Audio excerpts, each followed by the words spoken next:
고린도전서 15장 1절부터 11절, 제가 가진 성경으로는 신약 282페이지에 있습니다. 한 절씩 교독하겠습니다. 형제들아, 내가 너희에게 전한 복음을 너희에게 알게 하노니 이는 너희가 받은 것이요 또 그 가운데 선 것이라.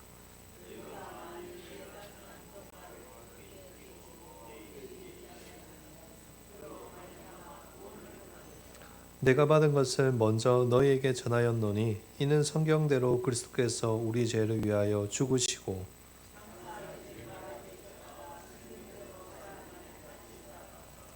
게바에게 보이시고 후에 12 제자에게와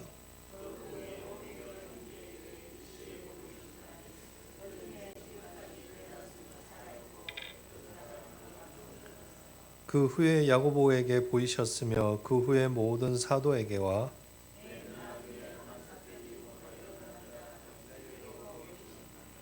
나는 사도 중에 가장 작은 자라. 나는 하나님의 교회를 박해하였으므로 사도라 칭함받기를 감당하지 못할 자니라.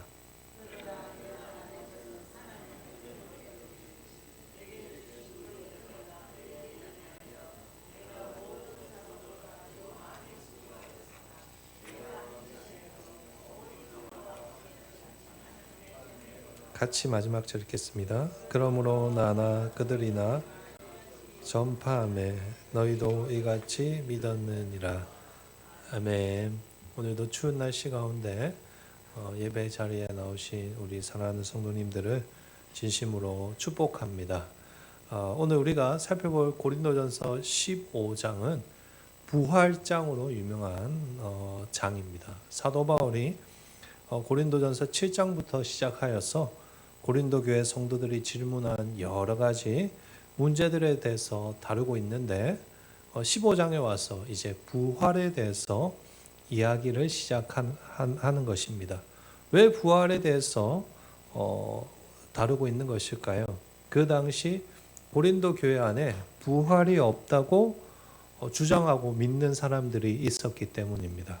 12절 말씀 보실까요? 12절에 보시면 이렇게 적혀 있습니다. 그리스도께서 죽은 자 가운데서 다시 살아나셨다 전파되었거늘 너희 중에서 어떤 사람들은 어찌하여 죽은 자 가운데서 부활이 없다 하느냐. 방금 읽은 말씀에 기록된 것처럼 고린도 교회 사람들 중에서는 부활이 없다라고 주장하는 이들이 있었고 이것으로 인해서 교회 안에서 큰 논란이 있었습니다. 왜 부활이 없다고 주장했을까요? 복음을 헬라 철학의 틀로 해석하였기 때문입니다. 조금 어려운 말인데요. 우리 예전에 저희가 그 헬라 철학에 대해서 다룬 적이 한 번 있습니다.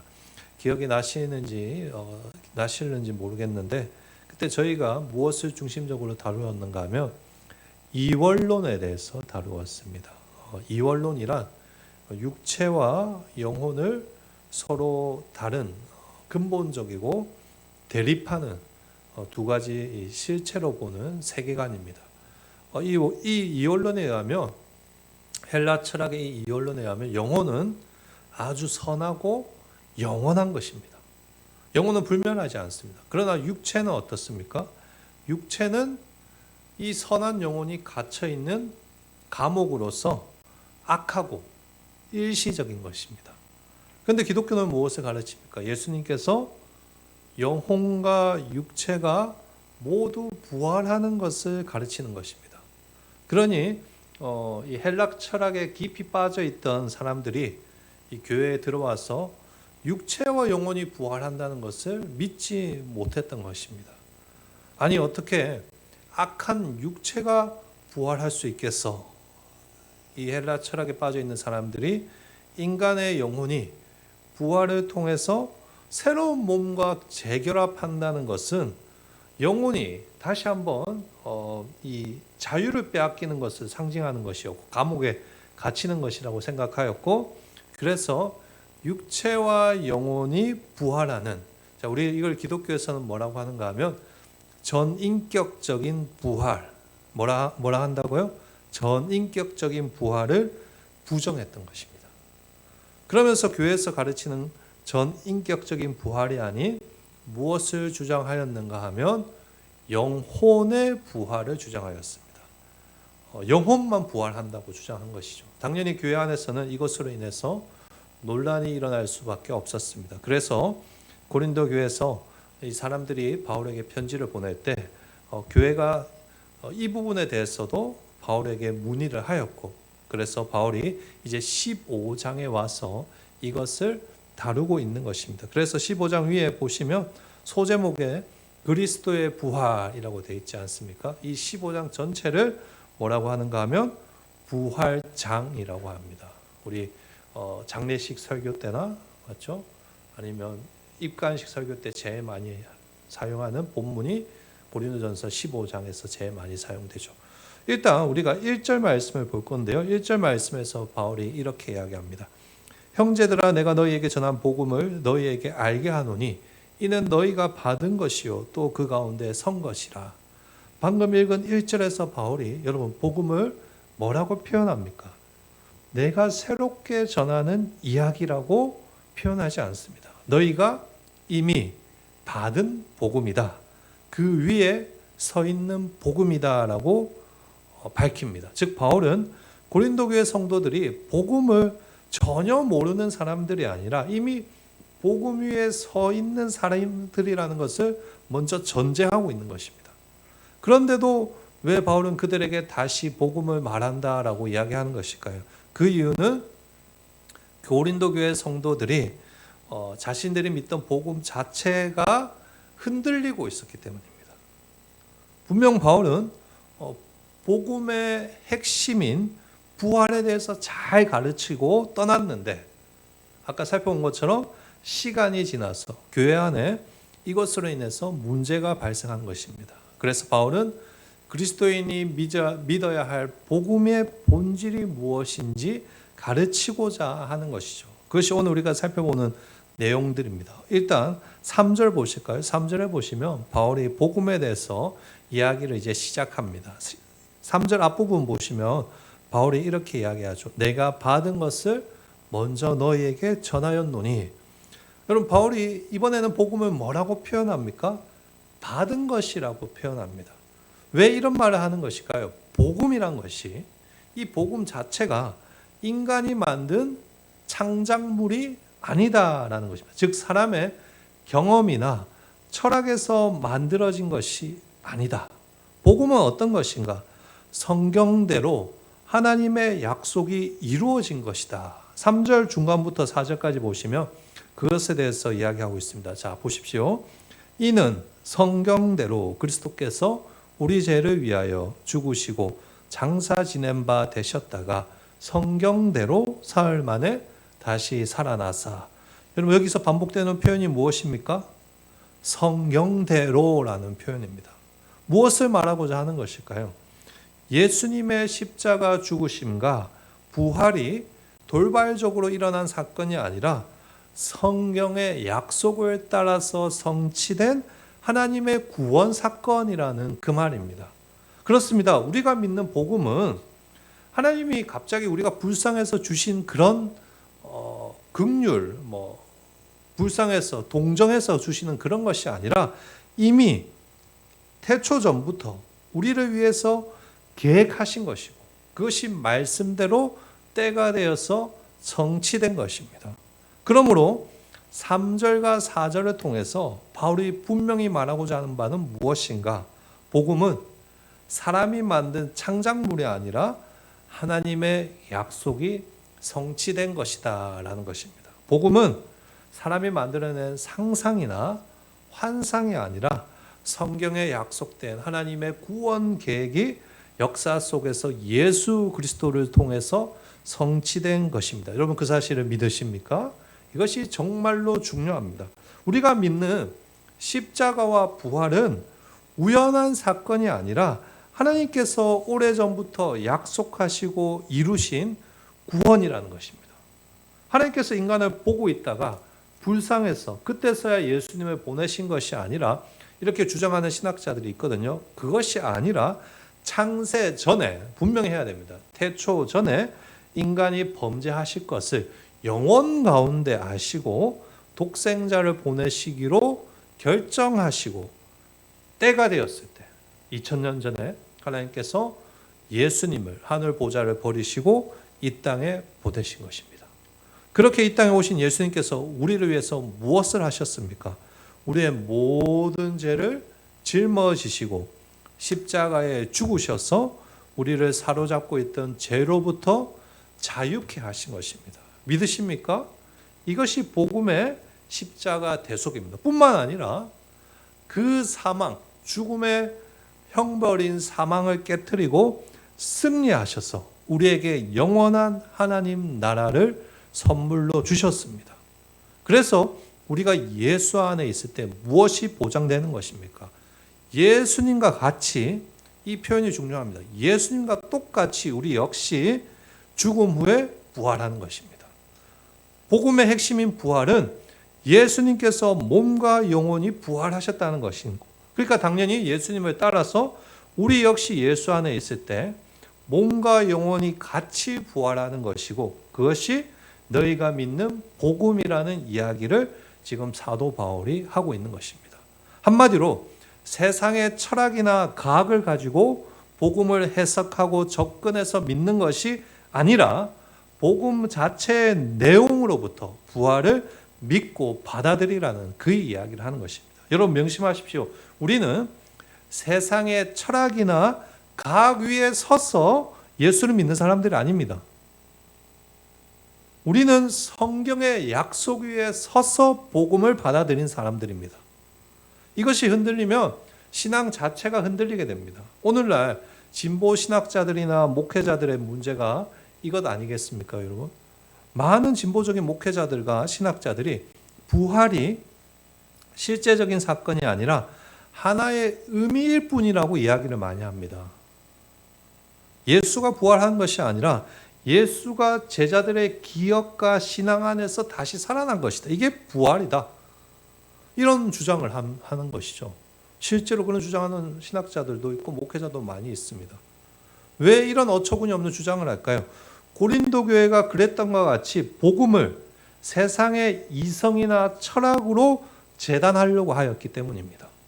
그러니 복음 자체가 이해가 되지 않고 믿어지지 않고 엉망진창이 되어버리는 것입니다. 부활 자체를 하나님이 이루신 약속의 성취나 하나님의 구원 역사로 인정하지 않고 인간의 이성으로 접근하기 때문입니다. 그러면 결국에는 진리가 사라지고 가짜들만 남게 되는 것입니다. 여러분 다시 한번 말씀드리지만 우리 그리스도인은 이성과 세상적인 기준에 맞추어서 복음을 받아들이고 해석하지 않습니다. 오히려 오늘 우리가 본문에서 살펴본 것처럼 성경대로 하나님의 약속이 성취된 것으로 복음을 받아들이는 것입니다. 그것이 우리가 믿는 복음입니다. 이 복음 우리가 하나님의 말씀에 굳게 서서 믿을 때 우리의 신앙이 흔들리지 않고 우리 역시 부활의 소망 위에 굳게 서게 되는 것입니다. 우리 한일교회 성도님들이 이성적으로 하나님의 말씀을 믿는 것이 아니라 주님의 주신 그 믿음 가운데 하나님의 약속 위에 서서 복음을 받아들일 수 있는 우리 한일교회 성도님들 되시기를 예수님의 이름으로 축복합니다. 아멘. 5절부터 보시면 이제 바울이 부활의 증인들을 하나하나 열거하기 시작합니다. 5절부터 8절까지 보시면 바울이 예수님의 부활을 목격한 사람들을 나열합니다. 한마디로 부활을 과학적인 원리나 이성으로 설명하지 않고 무엇을 하는 것이죠? 오히려 증인들을 이야기하는 것입니다. 이처럼 수많은 증인들이 분명하게 존재하는데 어떻게 부활이 없다라고 말할 수 있겠느냐? 여러분 특별히 10절부터 11절 보시면 바울이 누구 이야기를 하죠? 자기 이야기를 합니다. 왜 자신의 이야기를 할까요? 이게 가장 효과적이기 때문입니다. 바울의 인생은 우리가 아는 것과 같이 예수를 저주하던 자요, 교회를 박해하던 사람입니다. 그러나 그런 바울이 무엇이 된 것입니까? 하나님의 은혜로 사도가 된 것입니다. 어떻게 해요? 부활하신 예수님을 만나서 사도 바울이 된 것입니다. 10절 말씀이 그것입니다. 우리 같이 한번 읽어볼까요? 그러나 내가 나 된 것은 하나님의 은혜로 된 것이니 내가 모든 사도보다 더 많이 수고하였으나 내가 한 것이 아니요 오직 나와 함께 하신 아멘. 무엇을 말하는 것일까요? 바울 자신이야말로 부활의 가장 강력한 증인이라는 것입니다. 바울은 자신의 이 삶의 변화의 원인을 결코 자신에게서 찾지 않았습니다. 오직 하나님의 은혜로 내가 나 된 것이라고 고백하면서 부활의 능력을 선포하는 것입니다. 하나님의 은혜로 부활하신 예수님을 실제로 바울이 만났고 그 사건이 그의 인생을 송두리째 완전히 바꾸어 버렸다, 그 말을 하는 것입니다. 이것이 바울이 사용하는 논증의 방법입니다. 복음을 목격하고 경험한 증인들을 세워서 부활에 대해서 변호하는 것입니다. 이처럼 복음은 이성과 논리로 설득하는 진리가 아니라 직접 경험하고 목격해서 전해지는 하나님의 구원의 역사인 것입니다. 우리가 믿는 복음이 그런 것입니다. 복음은 과학이나 이론이 아니라 하나님이 성취하신 실제적인 사건이며 그 사건은 지금도 사람의 인생을 바꾸는 하나님의 능력으로 작동하고 증거되는 것입니다. 여러분, 우리도 바울과 마찬가지입니다. 우리가 복음을 전할 때 어떠한 방법을 사용합니까? 과학적인 방법을 사용합니까? 아니면 이성적인 설득을 사용합니까? 우리가 만난 예수, 우리가 경험한 그 예수를 전하는 거 아닙니까? 왜 그렇습니까? 그것이 복음의 증거이고 복음이 전파되는 방법이기 때문입니다. 결국 오늘 이 자리에 있는 우리 역시 그 복음을 믿고 반응하는 증인의 자리로 증인의 한 명으로 이 자리에 서 있는 것입니다. 그렇죠? 우리는 변증가가 아니라, 여러분, 그리스도인은 변증가가 아니라 증인의 삶을 사는 사람들입니다. 여러분, 부활을 믿는다는 것은 교리를 잘 공부해서 성경적으로 빡식하게 모든 걸 이성적으로 설명하는 사람이 되는 것이 아니라 복음의 삶을, 부활의 삶을 증거하는 것입니다. 죽음이 끝이 아니라 예수를 믿는 삶을 우리가 직접 보여주는 것입니다. 그러므로 우리가 해야 할 일은 부활을 변호하는 것이 아니라 부활의 능력 안에 담대히 살아가는 것입니다. 부활은 논쟁으로 증명되는 진리가 아니라 증인들의 삶을 통해서 드러나는 하나님의 능력입니다. 우리가 전해야 될 것은 논리적인 설명이 아니라 내가 만난 예수, 내가 경험한 내 인생을 바꾼 그 예수, 부활하신 예수의 은혜인 것입니다. 이것이 바울이 사용한 방법이었고 오늘 우리에게 주어진 방법입니다. 여러분은 어떻습니까? 우리들의 삶에는 부활하신 예수를 만난 흔적이 있습니까? 우리들의 삶 자체가 누군가에게 복음의 증거가 되고 있습니까? 오늘 이 예배에 참여한 우리 모든 성도님들이 부활의 증인으로 살아가시기를 예수님의 이름으로 진심으로 소망합니다. 제가 이번 주에 은퇴식을 하면서 우리 권사님들을 보면서 참 하나님이 기뻐하시겠다라고 생각했습니다. 부활의 증인으로서 20년, 30년을 하나님 앞에서 충성스럽게 산 것입니다. 그것이 부활의 증인으로서의 삶입니다.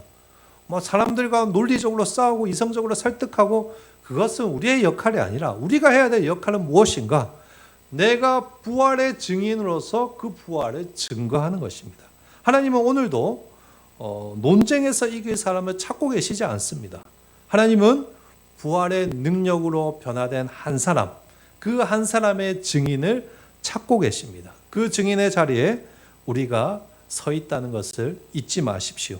이것을 기억하시고 앞으로도 부활하신 주님과 동행하며 부활하신 그 주님을 증거하는 복된 인생을 살아가시기를 예수님의 이름으로 간절히 축복합니다.